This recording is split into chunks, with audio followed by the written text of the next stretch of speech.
I would like to thank the organizers, Vladimir and Ber, for inviting me, and a considerable segment of Soviet Jewry was involved in memorialization the victims of the Holocaust. For many of those Jews, this was an expression of their adherence to the traditional Zachor remembrance culture, as well as response to the Soviet policy of obscuring the nature of the Holocaust as a separate anti-Jewish Nazi policy. Thus, memorialization became one of the key ways for Soviet Jewish activists to construct their ethnic identity, and the question of the language to be used in inscriptions and monuments assumed particular importance. It is surprising that in the USSR, as in Poland for that matter, inscriptions in Jewish languages, Yiddish and Hebrew, could differ from their counterparts in Russian, Polish, or Lithuanian. The Jewish languages became a zone of relative freedom of expression, being reserved for the initiates members of one's own ethnic group. As of today, we know of more than 740 cities, towns, and villages in the USSR whose Jewish natives were able to band together and erect monuments on the sites of mass killing of reburial of their fellows. In certain cases, which may not have been all that rare, their intentions were frustrated because of the implacable opposition of the local authorities. In other instances, the Jews failed to set up an advocacy group that could have undertaken such a project. In still other cases, the erected monuments were quickly destroyed, and no information about them has come down to us. Despite the common misconception that monuments on Jewish mass killing sites could be decorated only with five-pointed Soviet stars, approximately one-third of these monuments included direct or indirect allusion to the Jewish motifs. This could be a Star of David, a menorah, an explicit reference to the Jewishness of the victims in Yiddish, Hebrew, Russian, or the language of the Republic. And finally, inscription in Hebrew letters in either Hebrew or Yiddish. The carving of the traditional funerary abbreviation Peinun Ponitman, he is buried, and Tansaba, Tehem Nishmatam Tzura B'tzor HaChaim, and indication of the date of the massacre according to the Jewish calendar Yortzeit. These markers of ethnic identity could appear in any combination. Thus, a single monument could feature a Star of David, Peinun, Tansaba, and Yiddish inscriptions. As example of the combination of traditional symbols, a Star of David or menorah and Yiddish, we can cite the monuments in Klimovich in Belarus and Yonovo in Lithuania. The eclectic approach to the material funerary culture, the combination of the old, i.e. relatively traditional, and new, which had emerged relatively recently as part of the modernization process is quite apparent in the Holocaust memorials. Yiddish inscriptions on tombstones became another sign of modernization. Also, it is difficult to say how widespread such inscriptions were on Jewish tombstones in Eastern Europe on the eve of World War II. As of today, we know of more than 40 Holocaust monuments with Yiddish inscriptions. In quite a few cases, the Yiddish text was either a mere equivalent of the Russian epitaph or a blunt formula about murdered men, women, children, and elderly people, whereas the Hebrew text usually alluded to the traditional culture of mourning. Nevertheless, both languages served as markers of the ethnic identity of both the victims and the memorializing activists. The complex relationship between language and identity can be seen in the example of the first monument in Panari, which was erected in 1948 and demolished by the authorities in 1952. It bore inscription in three languages: Hebrew, Yiddish, and Russian. The Hebrew text was paraphrase of two biblical verses from Genesis and Psalms. respectively, called main Nakiim Tsuakim Min Ha'adama, Nakom Nikmat Dam HaKdushim HaShafuch. The voice of innocent blood cries from the ground. We shall avenge the spilled blood of the martyrs. The Yiddish text read, I'm sorry for my bad pronunciation.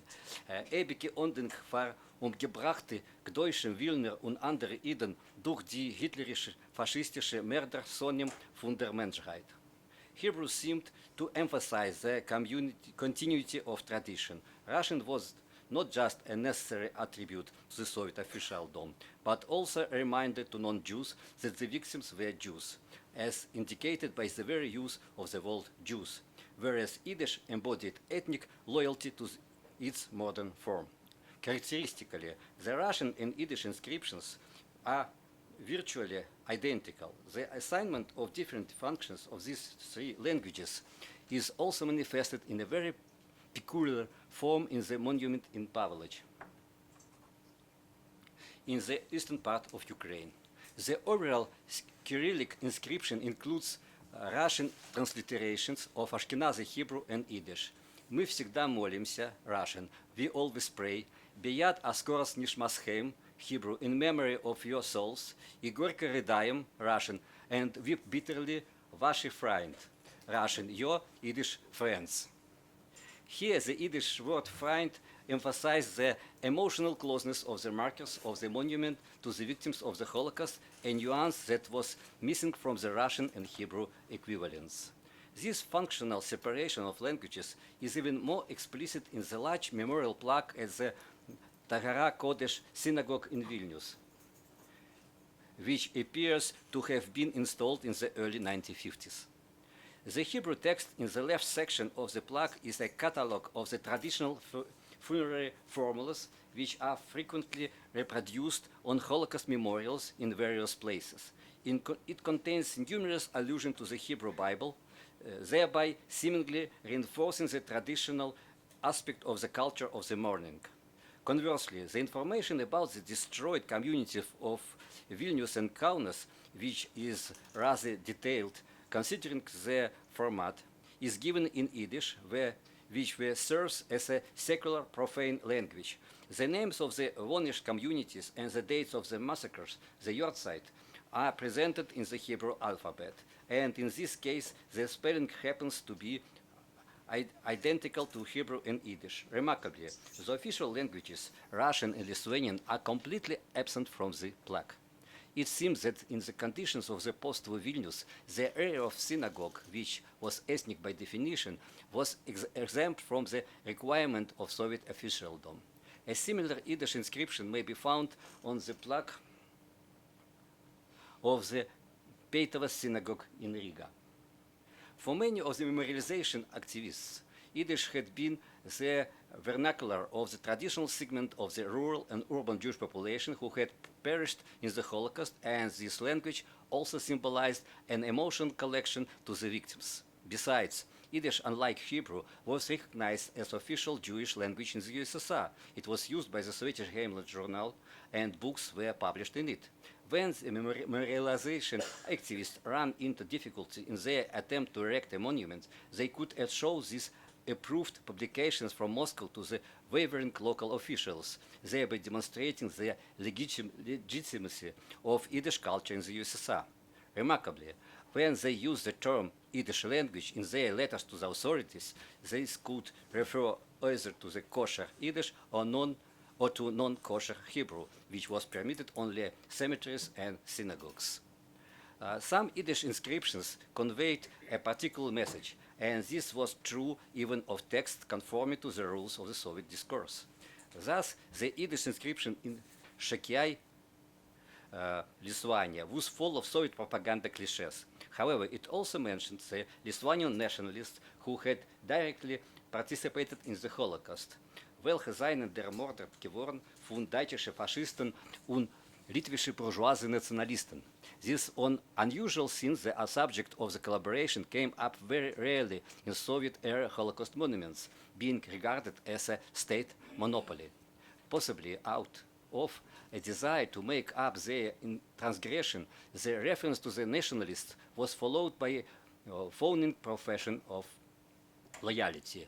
Der Lichtiger Ondenk von der Umgekommene wird auf ewig bleiben in der Herzen von der Patrioten von unserem Heimland. In the end, the inscription upon the monument turned out to be possible the most Soviet of all such inscriptions in the USSR. The monument in Shakai seems to be relatively late. An earlier monument in Panevėžys refers simply to the Deutsche Litwische Faschisten. Also, its makers lacked the courage to mention the Lithuanian collaboration in Russian. The only term used in the Russian inscription is the all-comprising fascist bandits, which comprised both categories of killers. Many of the memorialization activists prioritized the continuity of memory, and obvious, albeit possibly unconscious, manifestation of this intention was the attempt to transfer memory from the communicative to the historical category, to use Jan Assmann terms. By addressing future generations, the idea is clearly expressed in the two monuments with Yiddish epitaphs in Kamenets-Podolsk. One of these was erected in the Jewish cemetery, while the other marks the spot where 23,000 Jews, local residents and deportees from Carpathian Ruthenia, were shot in late August 1941. Both monuments date to either the late 1940s or the mid-1950s. The one making the killing sites of Czechoslovak and Soviet Jews addresses posteriorly with the words, Wir schwören der Deures wollen auf keinmal nicht vergessen unschuldige Carbones. We swear not to forget the innocent victims for many generations. Here, as elsewhere, language became the embodiment of ethnicity, a substitute for an implicit reference to the victim's nationality. Notably, Yiddish inscriptions on Holocaust memorials used both Yiddish terms for martyrs, Helike Carbones, as in Neville, Kamenets-Podolsky, Utena, and Tolochin, and Gdoishim, as in Klimovichi, Minsk, Krasny Yarun, and Panary. In all likelihood, the word Gdoishim served in most cases as a direct allusion to the term Kiddush Hashem. Hence, it came into conflict with the official Soviet formulas, since it invoked the modern connotation of these words, the murder of Jews on an ethnic racial basis. The use of the Hebrew date, i.e. the Yortzeit, became another way of referring to the Jewish culture of mourning. Thus, the monument in Minsk bears the Yiddish writing the 14 in Adar, one of the days of which the city's Jews were massacred partly in the Yama itself, in March 1942. In Kamenets-Podolsky, the date 5 in Elul on the site of the monument is directly connected to the idea of keeping the memory alive, since the word Yortzeit is also engraved there.